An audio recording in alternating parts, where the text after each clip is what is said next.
Good evening, and welcome to Live Conversations. We're here again tonight with another very wonderful ministry that is in our local area, and we want to talk with them about that ministry. As we get started, just a couple of verses that come to mind right out of Matthew chapter 25. Matthew 25, verses 34 through 40. Just want to read those real quick, and then we'll get into our conversation. It starts out, "Then the king will say to those on his right, 'Come, you who are blessed by my Father, take your inheritance, the kingdom prepared for you since the creation of the world. For I was hungry, and you gave me something to eat. I was thirsty, and you gave me something to drink. I was a stranger, and you invited me in. I needed clothes, and you clothed me. I was sick, and you looked after me. I was in prison, and you came to visit me.' Then the righteous will answer him, 'Lord, when did we see you hungry and feed you, or thirsty and give you something to drink? When did we see you a stranger and invite you in, or needing clothes and clothe you? When did we see you sick or in prison and go to visit you?' And the king will reply, 'I tell you the truth. Whatever you did for one of the least of these brothers of mine, you did for me.'" And tonight our conversation fits very well into those verses, for it is our responsibility to help those less fortunate and to be and show love for our brothers. And tonight we want to welcome Latrobe Street Mission. The Latrobe Street Mission, we've got Mr. Jim Sims. How are you tonight, sir? I'm great, thank you. The passages that you chose is a passage we live by, okay? That's actually printed on the back of the executive director's card. Okay. So it's a constant reminder that when you've done it to the least of these, my brethren, you've done it to me. When you see broken beyond repair, I see healing beyond belief. When you see too far gone, I see one step away from home. How many times can one heart break? It was never supposed to be this way. Look in the mirror, but you find someone you never thought you'd be. Oh, but I can still recognize the one I love in your tear-stained eyes. I know you might not see him now, so lift your eyes to me. When you see broken beyond repair, I see healing beyond belief. When you see too far gone, I see one step away from home. When you see nothing but damaged goods, I see something good in the making. I'm not finished yet. Oh, when you see wounded, I see mended.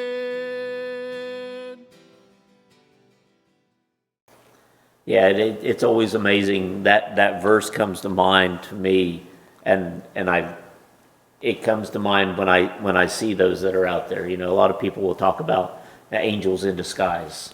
You know, are we serving those angels in disguise? Whether we are or not, we are still called to serve our brothers. That's right. That's right. So, Jim, tell me a little bit about the Latrobe Street Mission. Well, first of all, it's a very exciting ministry. It changes every day. Latrobe Street Mission, right now we're housing 40, I think we housed 43 last night, and 2 small children. We have 21 gentlemen in a 35-bed sober living facility upstairs. We have a recycling program, textile recycling program. We do clothing, belts, shoes, purses. We just have a whole gamut of things happening at the mission. So when you say you house these people, or you've got these people that are in the beds or in the dormitory and stuff, those are people that are homeless? They are homeless. and for any number of reasons. You know, a lot of folks think that most homeless people are an addict or an alcoholic. They are not. Okay. It's somebody's grandmother, it's somebody's aunt, it's somebody's dad, somebody's mother that may not have the mental capacity to control their own outcome. Okay. It's actually more homeless is from mental deficiencies than it is addiction. Okay. So are these people that are chose to be homeless, or are they people that have just maybe fallen on some hard times? Any number of things. It could be a health issue. It could be just lost a job, divorce, a death in the family. It may have been an older husband and wife where he drew retirement and she did not. Because see, there was an era where mom didn't work. Right. So it may be that his retirement didn't carry over. So there's any number of situations that could occur. Okay. So tell me about then some of you mentioned several programs that you have there, and one of them was recycling. Mm-hmm. Okay. We have a textile recycling program. We actually, we operate a clothing pantry. We have closed our thrift store. And actually, we are turning that part of the mission into some offices for some resources that we need there. But we offer a clothing pantry for any clothing that is donated to the mission. We go through them first and put them in a clothing closet for the homeless or for anybody in the community that needs warm clothing or whatever. Okay. And then we recycle the rest of it. We bale it, we weigh it, and we ship it. And eventually it'll wind up in a third world country. But what that does for us, though, we can sell it. And it actually brings finances into the mission. We do belts, shoes, purses, clothing of all kind. It could be torn, whatever. So it may wind up as a rag, or it may wind up as usable clothing in a third world country.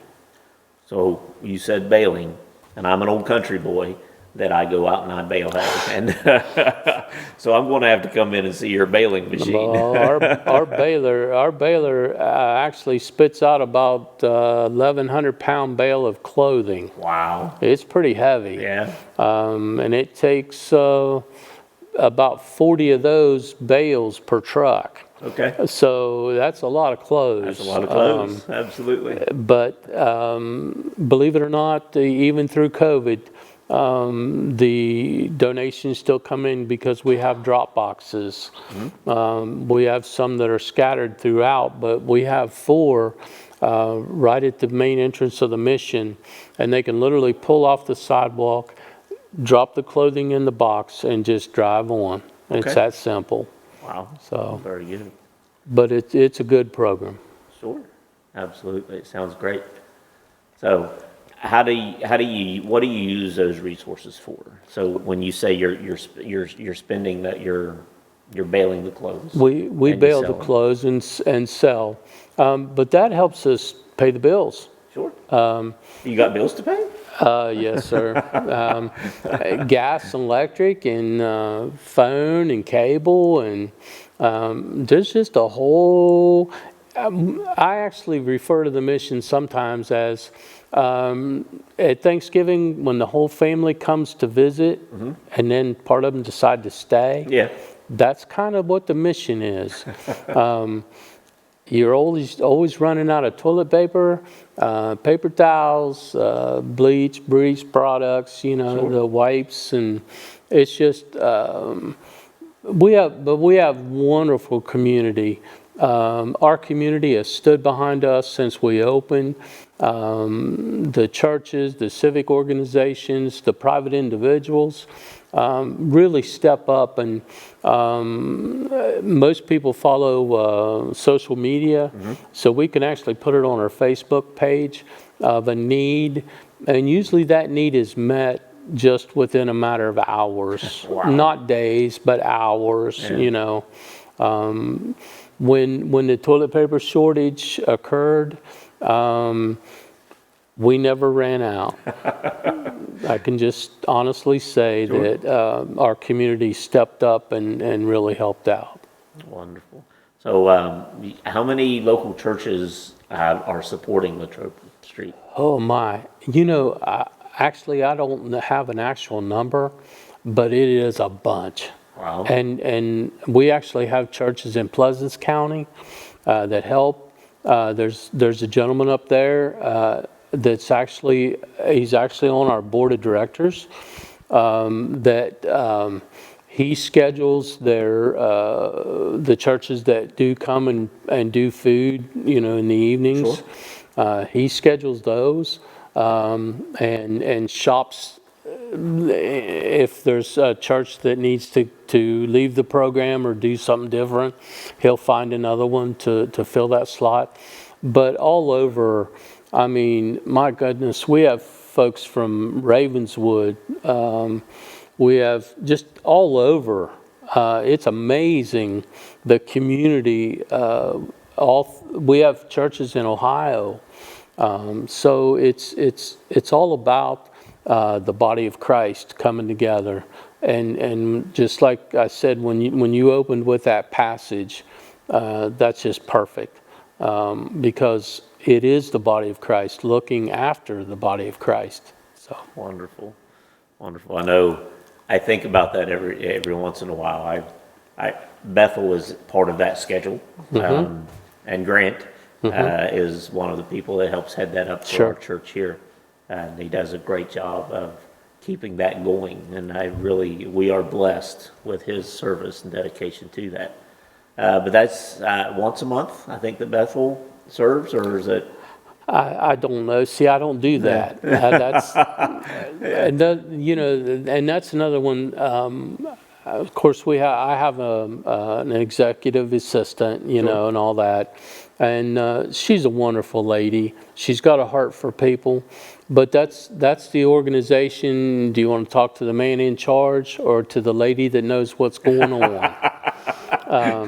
Because she could have told you that. She prints a calendar for me. Okay, and I see. Okay, yeah, Bethel's on there. You know, I see, and I do get a call from Grant once in a while. You know, as to how many to plan for and things like that. If Anna wouldn't happen to be there, then I get that call, and I'm like, I'll have to check. You know, I don't know. Yeah, but just think about the number of churches or community groups that help support.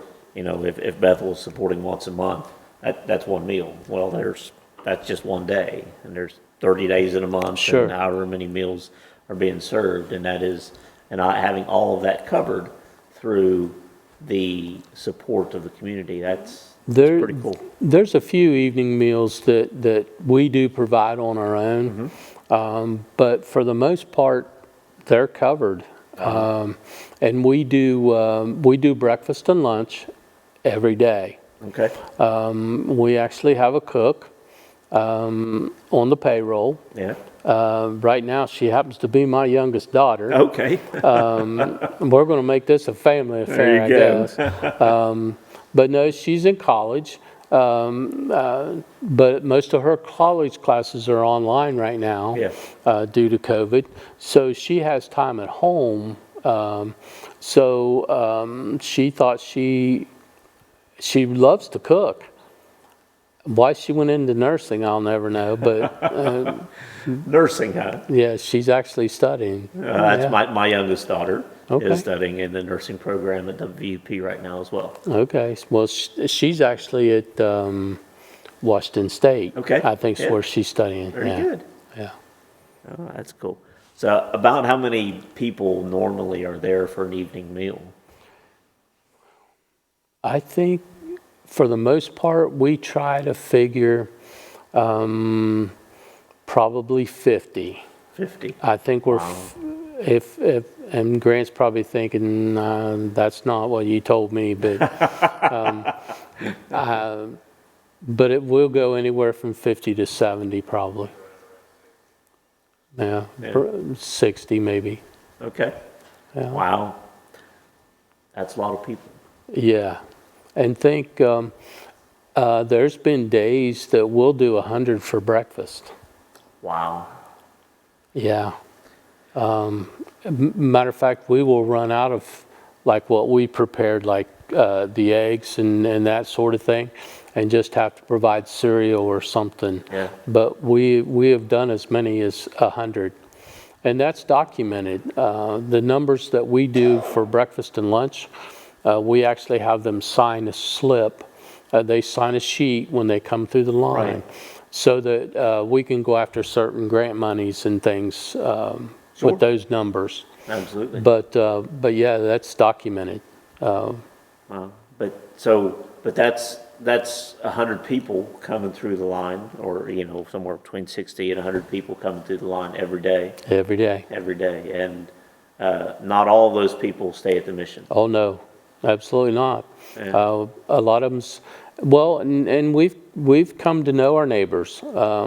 They may be staying in an abandoned house or something, but we still know them by name. Sure. We still offer them the same services.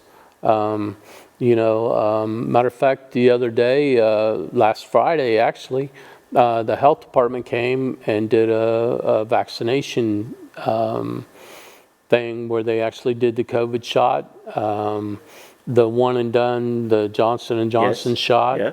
and hepatitis A vaccine.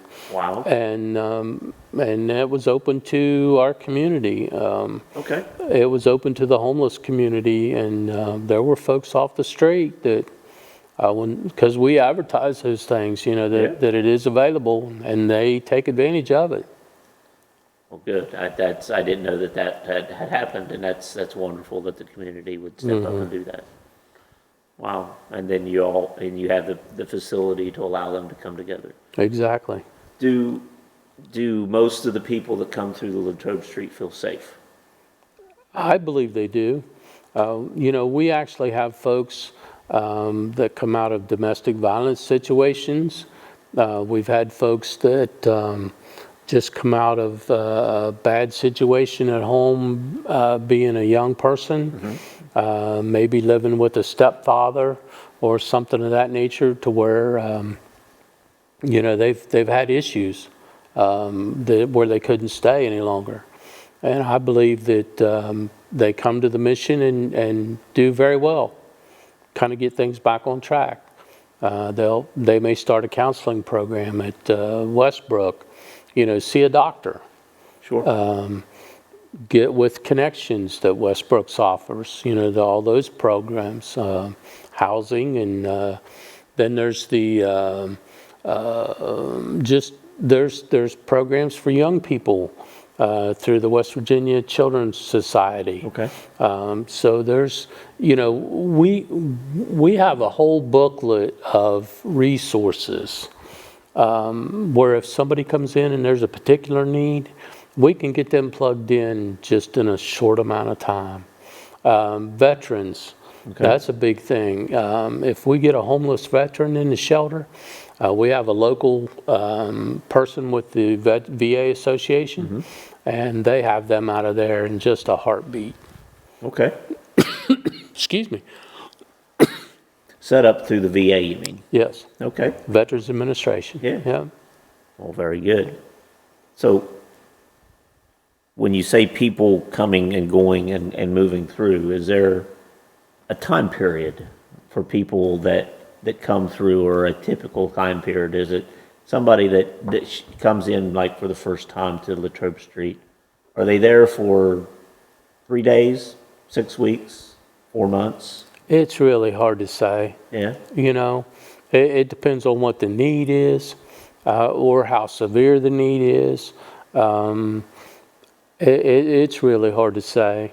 The state of West Virginia, through the DHHR, will actually reimburse us.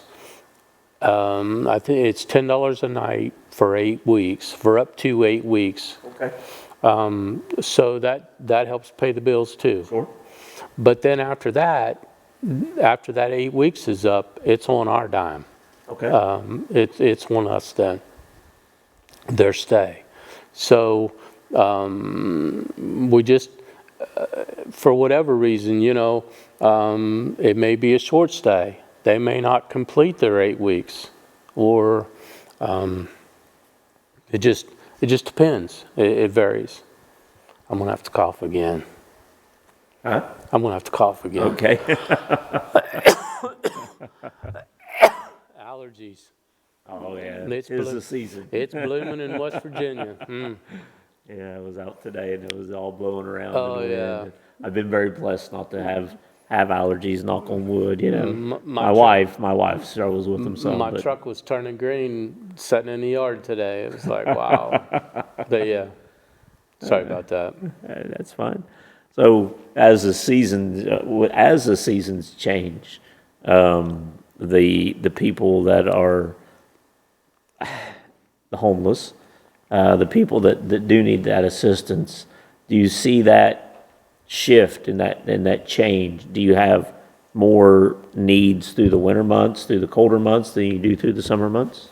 Actually, my numbers are increasing now. Oh, really? And matter of fact, we were just having this conversation the other day.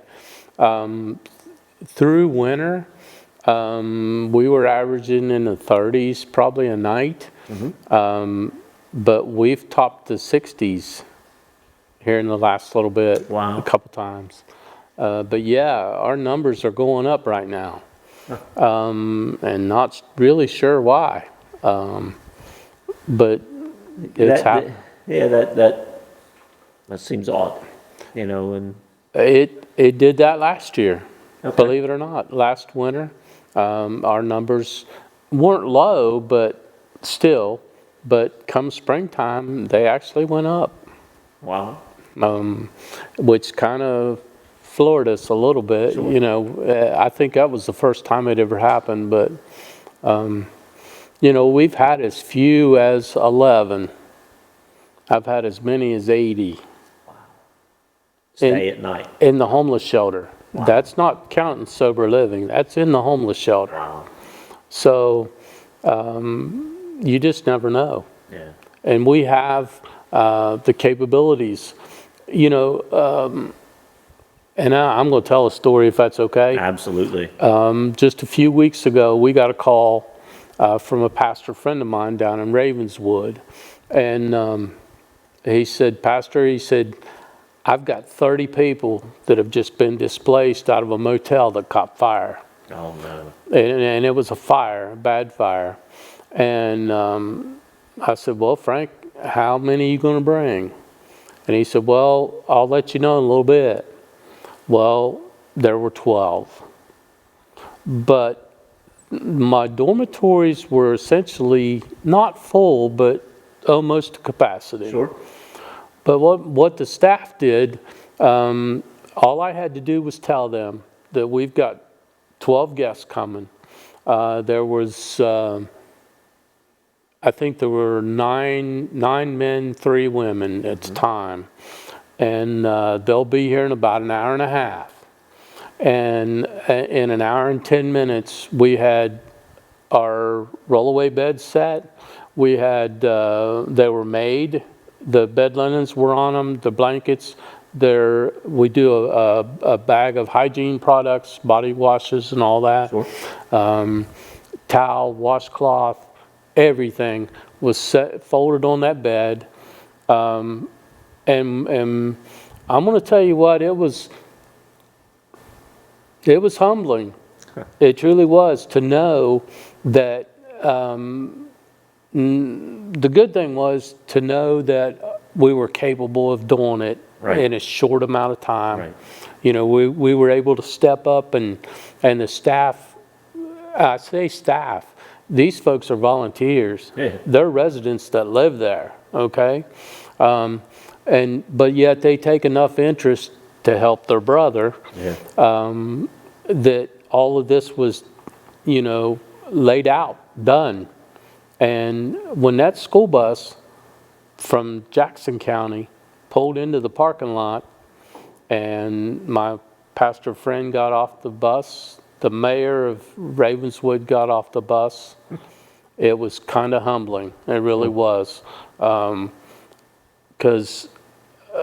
these folks got out with basically what they had on their back and what they could grab at the last minute. They still smelled like smoke. Sure. So our kitchen had a meal ready for them. We were ready in our showers. We were ready, sleeping facilities, everything ready to go. And just about an hour and 10 minutes. Wow. Done, ready. So that's exciting, but humbling at the same time. That's having the resources, because not everybody would. Exactly. Having the resources to step up in that time of need. We talk a lot about being prepared. Sure. And having, part of the parables of Jesus is being prepared, right? For when the bridegroom comes. Sure. But we apply that to our lives. We should apply that to our lives in everything that we do. So your mission, being able to be prepared, stepped up and said, yes, we can. That is pretty cool. We've always said we do one thing at the mission and we do it very well. We get people off the street and we make them safe and we get them the resources and things that they need to move forward. That's the main thing. Yeah. So as resources to move forward, I know not everybody that comes in, not everybody that is homeless are looking to change that status. Right. And I understand that. That's a concept that I've had to learn and wrap my head around. And I've had some very good friends to help me, understand it. And it all has to do with the mental health. Mm-hmm. But there are those that do. They're truly just there on hard times. What kind of other resources, what kind of things do they need in order to move forward? Well, most of the time, it can be found through, like Westbrook, through the counseling, through medication. There are some people that will probably always be homeless. Sure. And that is a hard, tough pill to swallow. Sure. Knowing that you may not be able to help that person entirely. Right. Okay. And we've had a few come through the door that, there in particular there was a young lady that she had an apartment, but she would come and eat. Okay. But she loved to clean. Okay. Okay. So she asked about volunteering to help us clean, which was our way of allowing her to give back. Sure. But I tell you what that did for us. We always knew she was being fed. We always knew that she wasn't being taken advantage of. Right. That she wasn't hurt. You see what I mean? Sure. And she would come every morning for breakfast, and she would be there till lunchtime, cleaning, usually, and then she would stay for lunch, and then she would go home. Okay. And then there were times she spent the night. Okay. She would stay. But she's always going to be needing something. Sure. And if we can provide that at the same time she's providing us a service, but we know that she's being fed and taken care of, Yeah. We've talked her into seeing a doctor. You know, she is going to Westbrook and getting, you know, some of the much needed visits and things to help her. Will it ever change her life totally? Probably not. But we know that she's being taken care of. Right. Yeah. And I think that's, it sounds like, and I think that's a very important step for all of us to realize and understand. We are sometimes, we are a portion of the step, right, in somebody's life. And sometimes, like spreading the gospel, sometimes we're there to plant the seed.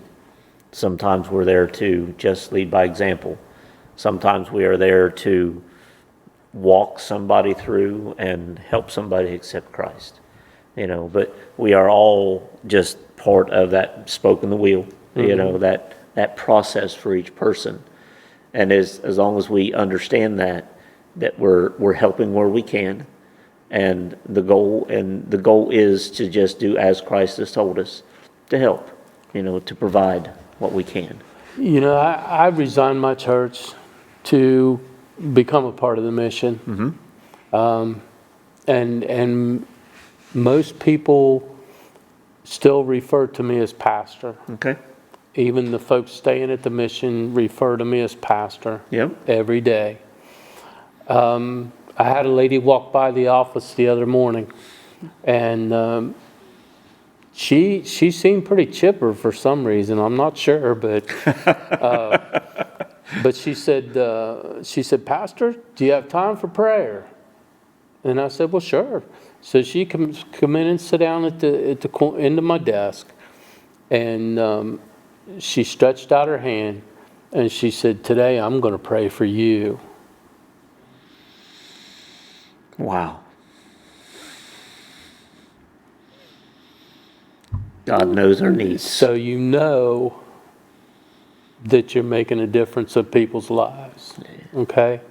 I'm sorry, but you know, there's been a few times where I've had people come in and say, "Pastor, I don't feel like there's any hope for me. I don't feel as if," and I've been able to share with them and minister to them, pray with them, pray for them, led them to the Lord. They've actually prayed the prayer of salvation, you know, and they accepted Jesus Christ as their Lord and Savior. You know, and that's just a move of God. That's just a move of the Holy Spirit. Absolutely. You know, that empowers us to do those kinds of things. It's not anything I do. It's what God does in and through me. You know, I have a heart for people. That's a good start. Yeah. God does everything else. Absolutely. Yeah. You know, for me to sit here and say I do this or I do that. You know, I was diagnosed with MS in 04. In 05, I retired. It's been the best retirement, you know. Because somebody actually asked one day, you know, would you have done this?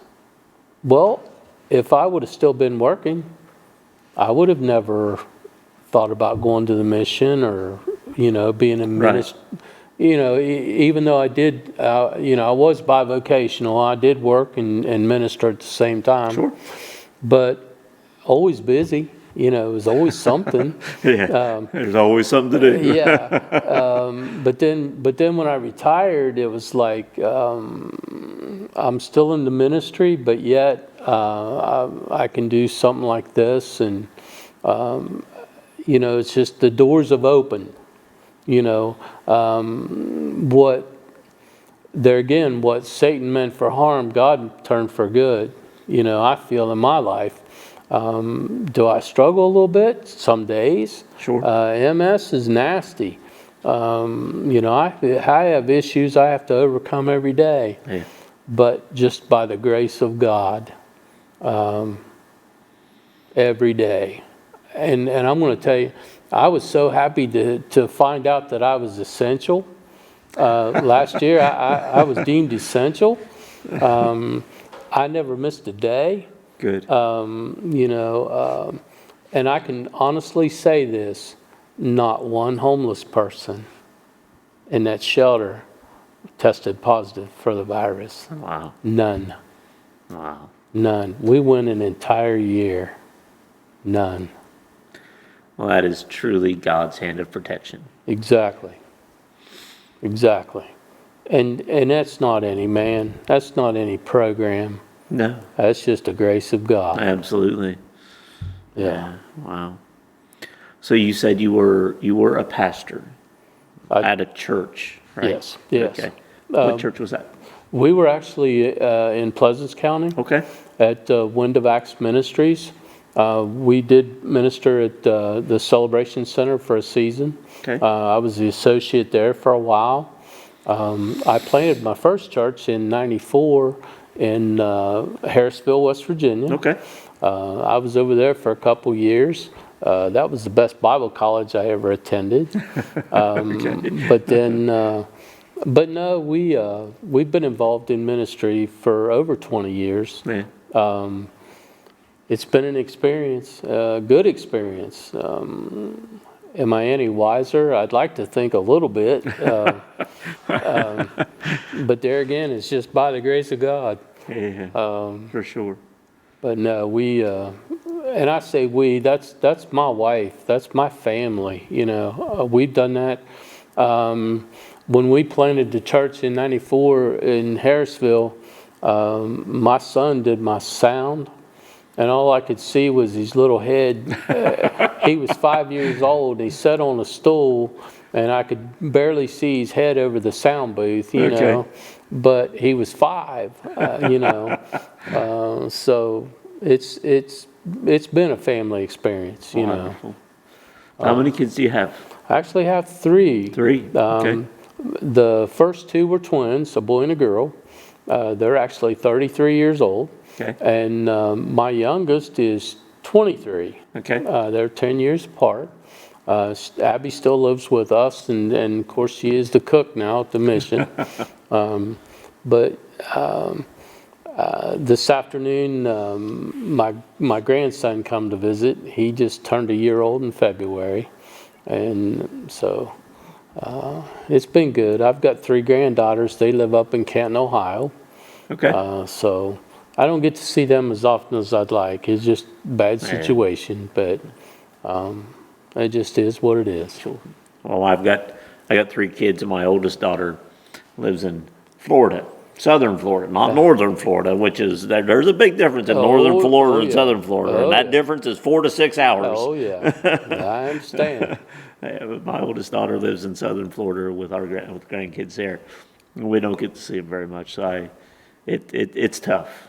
It's tough when you don't get to see them much. Well, and when the oldest daughter first graduated college, she moved to Denver. She did a program called Teach America. And when you don't live in the same time zone as your children, that's when I figured out that she's a long way off. She's a long way off, yeah. I got real used to driving to Pittsburgh to pick her up, okay? And she flew in, so. I know the drive to Florida very well. It's 17 hours, and I can do it in one day. Oh, wow. Jeez. It's a long drive. I'm getting too old for that. I'd have to split that one up. Yeah. But no, the mission is an exciting program, and it's changing all the time. Mm-hmm. The program's growing all the time. We're always casting vision. We're always, sharing with one another. Just where do we go from here? How can we make it better? And there are so many people in the Mid-Ohio Valley. They just step up when they hear that, we're going to do something different, or we've had banks that offered a little bit of money to, they offer different programs to fund things, changes. Sure. and things. And I can proudly say that we own all the building that we use. We own it. We bought it. Okay. You know, there again, that cut our monthly expenses in half. Oh, yeah. Going from a lease to owning it. Sure. Cut us in half. So there again, God opened the door. The man that we leased it from, rented from, is actually carrying the paper on it now. He's the banker. Okay. So it was easy to buy. You know, there wasn't a lot of, there was a lot of expenses, but it was just a God thing. You know, the right people in the right places. And like I said, there's always somebody in the community wants to step up and help. You know, when they know that there's a need and it's in an area that they can provide or something, right down to whether it be electrical work or plumbing work or HVAC stuff. You know, there's always a skilled tradesman out there somewhere that wants to volunteer. I've got a group of guys, and actually one of them is a master electrician, retired. One of them is a master plumber, retired.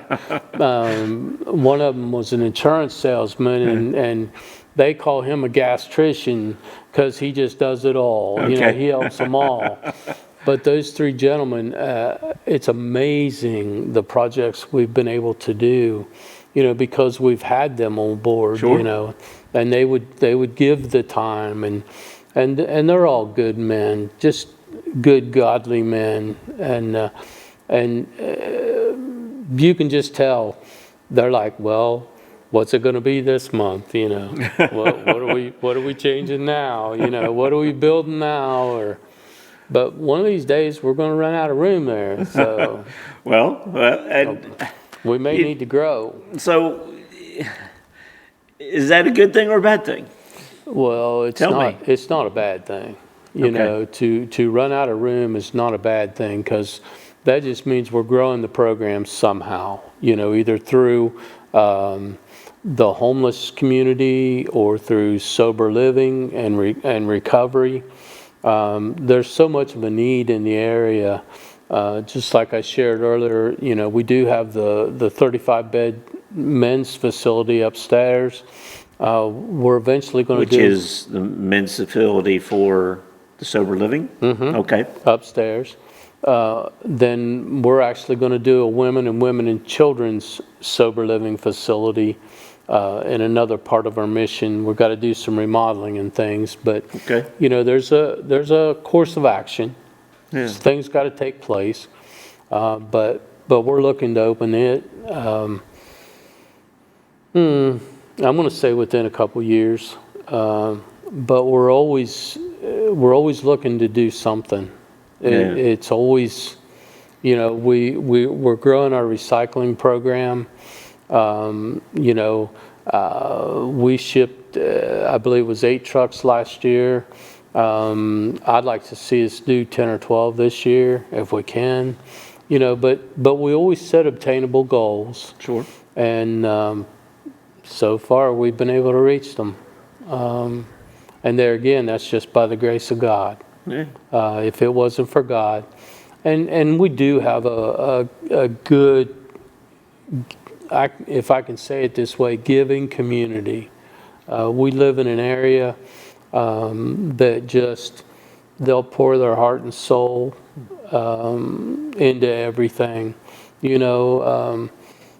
And some people, Amazon, you can't imagine the boxes I get from Amazon, okay? Because, well, somebody heard that we needed something, and they'll call Amazon or whatever that is, and it's just delivered to us. Okay. You know, it just comes to us. Just shows up. Yeah, it just shows up. Don't know who it came from. Christmas every day, right? And it's like, but seriously though, it's like you open the box and you think, wonder what that is. Yeah. You know, or I'll ask the director, you know, did you order anything? No. But it's the need being met, you know. Always. It's always met. So there's a lot of, I will say a lot of, there's other organizations in the area that do similar type of ideas, that like the Salvation Army, and I know a lot of people will drop stuff off at the Salvation Army. A lot of people will drop stuff off at the one. There's another one in Vienna. I can't remember the Goodwill? name. Goodwill. Goodwill that drops stuff off there, as I have. You Sure, know, exactly as try to give back. And when you talk through then the Latrobe Street mission in that same sense, you know, I know what I've seen the facility for Goodwill. I've seen the facility for Salvation Army. I've seen the facility for Noah's Ark, you know, and the Latrobe Street mission. I volunteered there a couple times with our church. Sure. And it's an impressive facility. So when you talk about recycling, how much space in your building are you using for that recycling area? We actually have an area. Of course, the facility was Storch Bakery. Right. Yep. And there's actually a loading dock and things that are still in operation when we purchased the building. Yeah. So it literally, you can back the truck in, there's a loading dock, then you come down a ramp and you're kind of into a warehouse area, and there's the baler, there's all the clothes, there's all these huge boxes of shoes and all that other stuff. So it's to say how many, I don't know the square footage right off the top of my head, but it's an area about the size of this sanctuary probably. Wow. And we fill it up. When you think in 40-some bales, you know, that are 1,100 pound. Yeah, when you talk 1,100 pound bales, that gives me an idea about the size of these things. You know, I think we stack them maybe 3 high, maybe 3, and because you can't go much more, you know, just safety and everything. Sure. But no, it's sizable. Yeah. And the recycling, a lot of people talk about recycling. I'm recycling plastic, I'm recycling cans. You're recycling clothes. Yep. And that's what your recycling program is about, is clothes. Yep. Oh, wow. Clothing. Yeah. And a lot of people think, well, you know, is it just torn up into a rag? No. It actually makes a couple stops. I've got a buyer that buys out of Canada. And what'll happen is they'll come to my facility, get a truckload, take it to Canada, bust every bale. Bust every bale. Wow. Go through it, take out of it what they want or need, then they rebale it, and then it winds up in a third world country. Wow. So your clothing's seeing the world. When you give it to the mission, it's hard to tell where it's going to wind up. But that is after you all have gone through them and pulled out the stuff that you're able to use in our own community here. Sure. And you know, we clothe anybody. Sure. I mean, it's not just a homeless person. We'll clothe anybody. If you come off the street and you need clothes, the folks in the fire, things like that, you know, or it could be one of your neighbors had a fire or something, or have a need. We just clothe anybody. Okay. I mean, it's just we'll feed anybody. You don't have to be homeless. It could be. You'd be surprised. Thanksgiving, Christmas, folks may not have family. Right. They may not have somebody to share with, but they'll come and eat with us. And have family there. Exactly. Yeah. And be treated like family. Yeah. So, but that's what we do. That's who we are, you know. It's not just a hangout for drug addicts or whatever.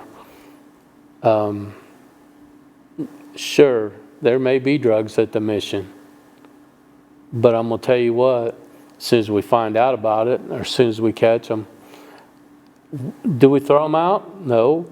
We get them the help they need. The help they need, yeah. we'll find we have programs through St. Joe Recovery Center. There's Westbrook. There's other places that does detox and treatment. Sure. Let's get them the help they need. Yeah. Let's not just turn them out. Let's just not throw Because that them doesn't aside. help the problem at all. Exactly.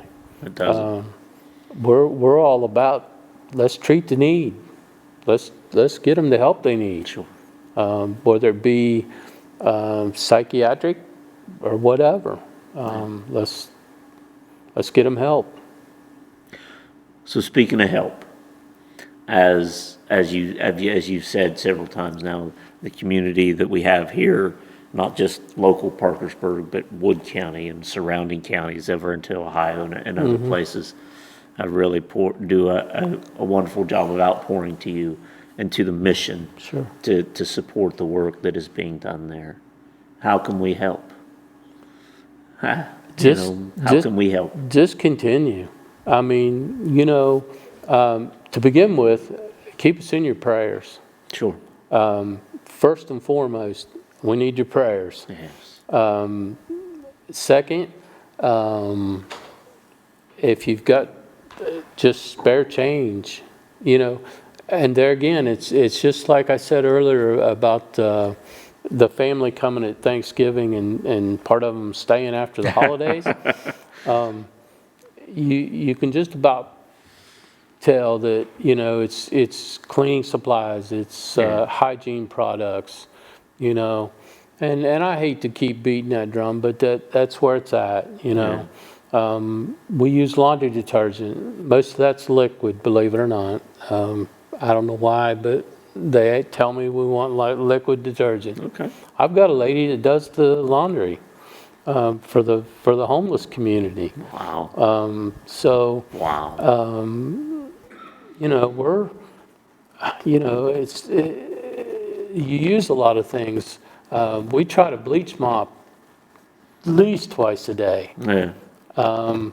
But there again, we don't have the flus. We don't have the issues that a lot of people do. Sure.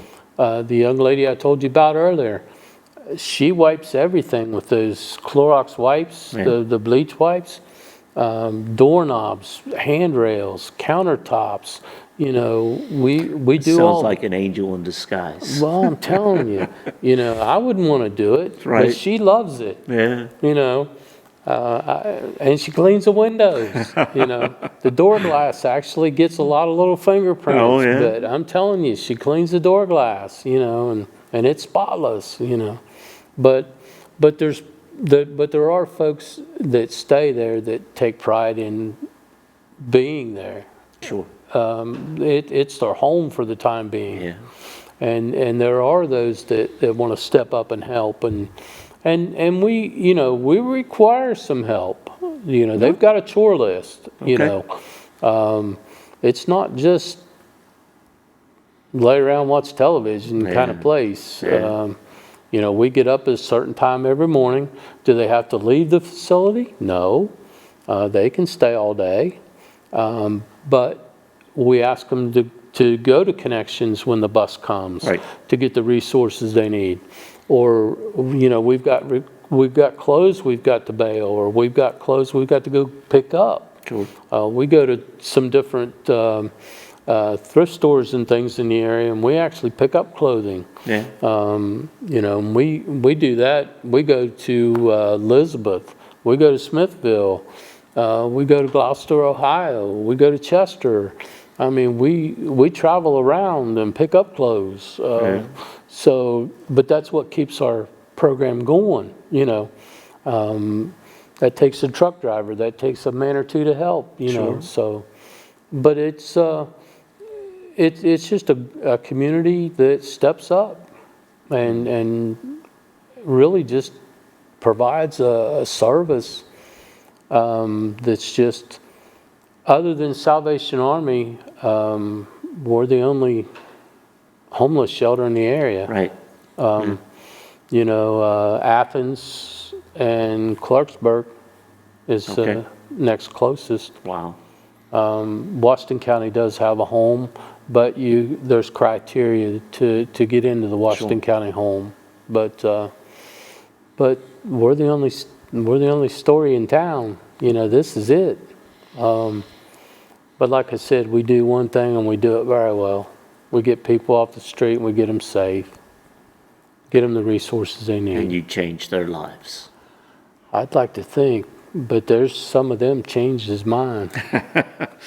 There's some of Absolutely. them that definitely, Yeah. it'll rock your world. It really does.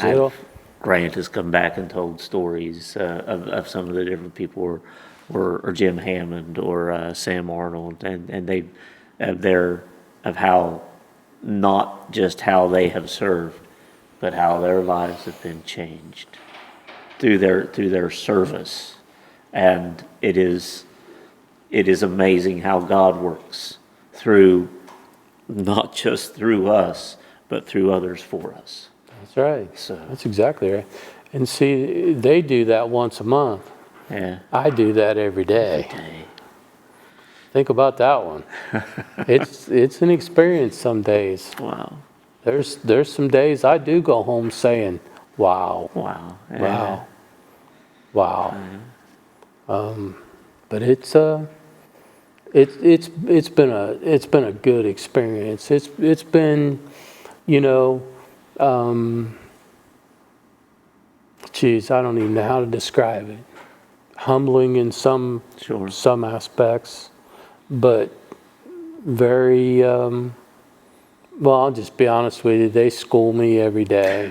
There's always something that I think I've already saw, or something I've already heard, or no, I get schooled every day. Yeah. So it's always something, but it's and there are days it's challenging, Oh, yeah. mentally, physically, emotionally. But for the most part, it's very satisfying at the end of the day. When you're serving God, That's right. and you're doing it with a servant's heart, That's right. and you're showing love for your brother, Yes, that's exactly right. how can you not be blessed? That's right. That's exactly right. Well, sir, it has been a blessing to me to have you here tonight to just help me understand better the work that you and your team are doing, to see God's hand in that ministry that needs a pastor.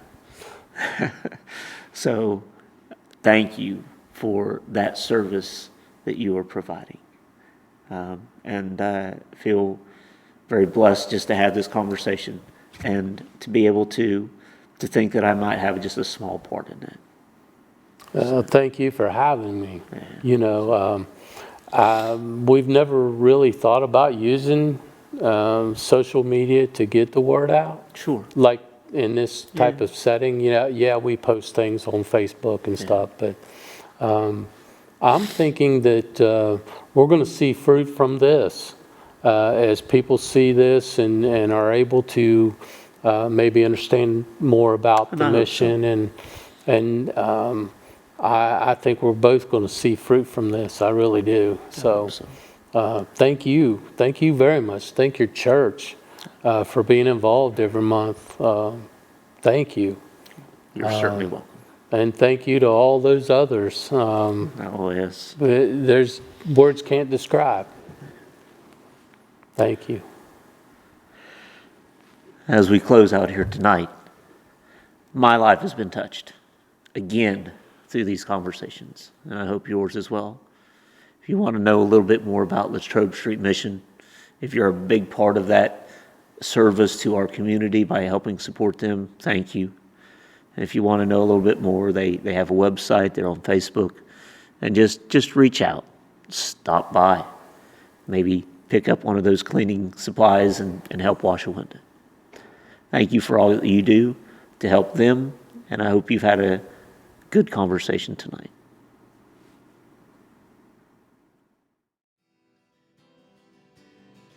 You see your worst mistake, I see the price I paid. There's nothing you could ever do to lose what grace has won. So hold on, it's not the end. No, this is where love's work begins. I'm making all things new, and I will make a miracle of you. When you see broken beyond repair, I see healing beyond belief. When you see too far gone, I see you one step away from home. When you see nothing but damaged goods, I see something good in the making. I'm not finished yet. Oh, when you see wounded, I see mended. I see my child, my beloved, a new creation you're becoming. You see the scars from when you fell. I see the stories they will tell. You see worthless, I see priceless. You see pain, but I see a purpose. You see unworthy, undeserving. Oh, but I see you through eyes of mercy. When you see broken beyond repair, I see healing beyond belief. You're not too far gone. You're just one step away from home. When you see nothing but damaged goods, I see something good in the making. I'm not finished yet. Oh, when you see wounded, I see mended. Oh, I see mended.